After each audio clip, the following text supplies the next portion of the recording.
Assalamualaikum warahmatullahi wabarakatuh. Saudara-saudaraku sebangsa setanah air, semoga jenengan semuanya sehat, jenengan semuanya dalam lindungan Tuhan Yang Maha Esa, dan jenengan semuanya selalu diberkati dan selalu enjoy dalam senyum. Ini saudara-saudaraku, kemarin dulur kita dari Tuban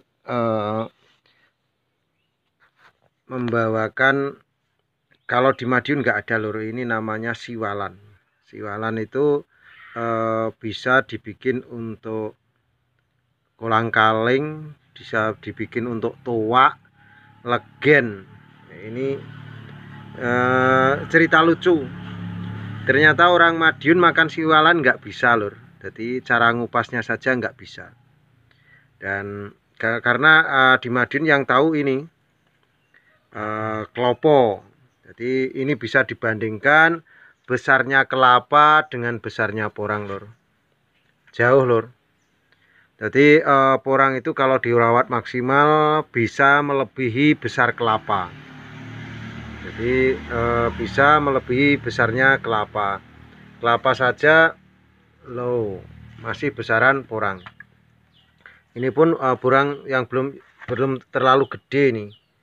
Jadi ini perbandingan antara besarnya porang dan besarnya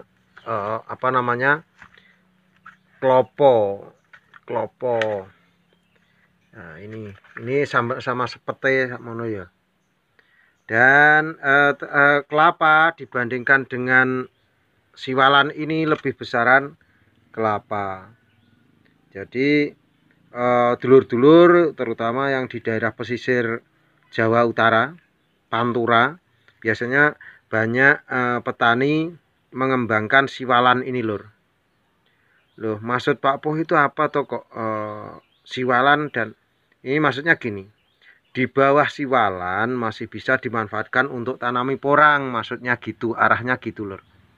Jadi karena sifatnya kita pembelajaran, dan kemarin saya kalau luar kota itu ya cuma tahu siwalan dari jauh gitu. Terus saya minta foto-fotonya siwalan itu seperti apa. Ternyata hampir mirip dengan kelapa lah.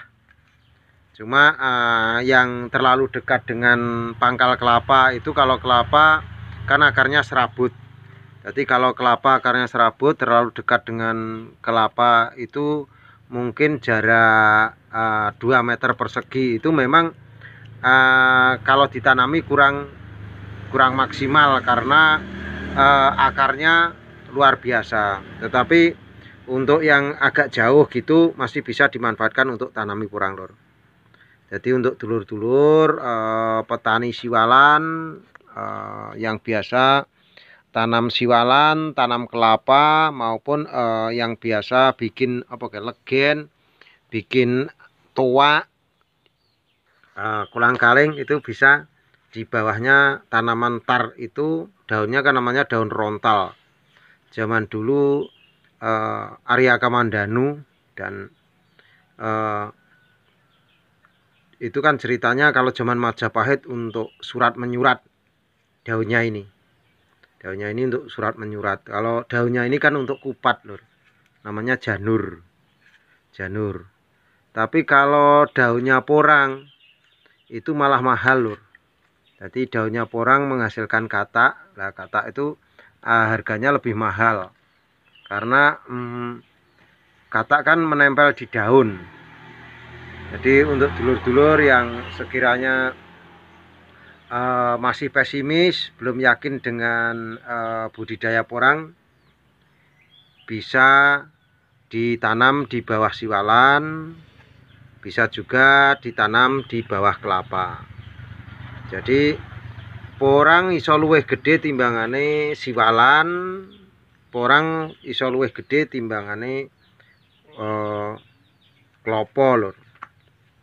Tetapi kalau ingin tanam porang terus siwalannya ditebang, oh jangan. Siwalan tetap menghasilkan dan bawahnya biar ganda, bisa juga menghasilkan porang.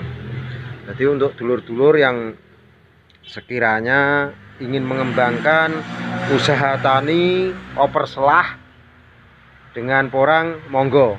Jadi sekarang ini kalau jenengan pakai bibit katak memang sudah nggak ada atau sudah terlambat. Tapi kalau jenengan memakai bibit polybagan masih banyak tersedia. Jadi untuk dulur-dulur untuk polybagan masih banyak tersedia lur. Jadi nggak usah khawatir, bibit polybag masih banyak. Dan mungkin jika membutuhkan bibit polybag yang harga terjangkau dan tip-tipnya untuk beli polybag yang bagus itu yang seperti apa nanti ada. Jadi untuk dulur-dulur nggak usah khawatir. Sekarang per hari ini yang bagus tanam pakai bibit polybag lur. Jadi nggak usah pesimis. Dan untuk kedepannya porang itu ternyata yang di bawah-bawah pohon malah lebih bagus. Itu di bawah naungan mangga. Di bawah mangga lebih subur daripada yang kena sinar matahari langsung. Jadi mungkin jenengan bisa mengembangkan di kemudian hari usaha-usaha dan mengembangkan porang ke depannya. Karena walau bagaimana porang adalah komoditi yang sekarang ini alternatif. Jadi bisa jadi jenengan semua nantinya dengan budidaya porang ini bisa merubah taraf hidup dan bisa merubah perekonomian lah khususnya. Jadi untuk dulur-dulur yang saat ini masih pesimis dan bingung bibit, nggak usah khawatir. Loh Pak Po, itu apa Pak Po? Kok dikasih putih-putih? Kita lihat lebih dekat. Ini adalah pupuk lur. Walaupun masih di polybag, kita kasih pupuk. Jadi pemupukan kontinu untuk nanti bibitnya biar berkualitas, daya tumbuhnya nanti juga akan bagus. Karena ini baru kuncup-kuncup lor. Ini baru kuncup seperti ini. Ada yang sudah mekar ya masih kecil. Nanti jarak 2 minggu sudah luar biasa lor. Bahkan ini ada yang baru membelah bumi. Jadi untuk dulur-dulur sekalian nantinya bisa mengembangkan porang dan disesuaikan dengan situasi dan kondisi setempat. Jadi daerah jenengan apalagi daerah jenengan lebih subur daripada di sini, itu bisa menghasilkan yang luar biasa. Jadi khususnya yang ini di bawah turi-turi putih lur. Turi-turi putih tak tandur neng kebun agung. Celeret tiba nyamplung, mbok kira kembangnya opo? Kembang turi. Jadi enggak perlu lokasi-lokasi khusus. Enggak perlu lokasi-lokasi spesial. Enggak perlu perawatan-perawatan terlalu bertele-tele. Jadi seperti ini saja bisa dimanfaatkan. Padahal logikanya kalau jenengan tanaman komoditas lain di bawah turi seperti ini, bahkan jarak tanam turi juga dekat seperti ini, nggak mungkin untuk ditanami sesuatu. Tetapi porang malah lebih subur yang di bawah pohon-pohon seperti ini. Jadi mungkin itulah dulur-dulur menjadi acuan jenengan lebih semangat lagi dan agar tidak ketinggalan kereta lah. Jadi petani porang nggak ada ceritanya aku wis kadung keri, aku kadung terlambat, itu nggak ada. Sebatas mau atau tetap berjalan di tempat. Kalau sudah jenengan sudah mulai mau, ya harusnya ya go bismillah gitu. Jadi ini saja bersama ketela amburadul seperti ini aja malah bagus. Jadi ketela ini untuk mengatur kelembapan lur. Bahkan ini di bawah coklat, ini daun coklat kan, di bawah sama sekali, di bawah coklat malah tumbuhnya bagus karena dia ranum sejuk gitu. Ini keres di bawah lamtoro.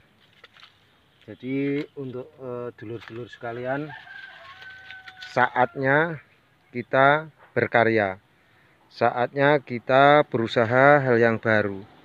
Masalah pemasaran sekarang bukan masalah, karena sekarang sudah zamannya media sosial dan sekarang sudah zamannya HP.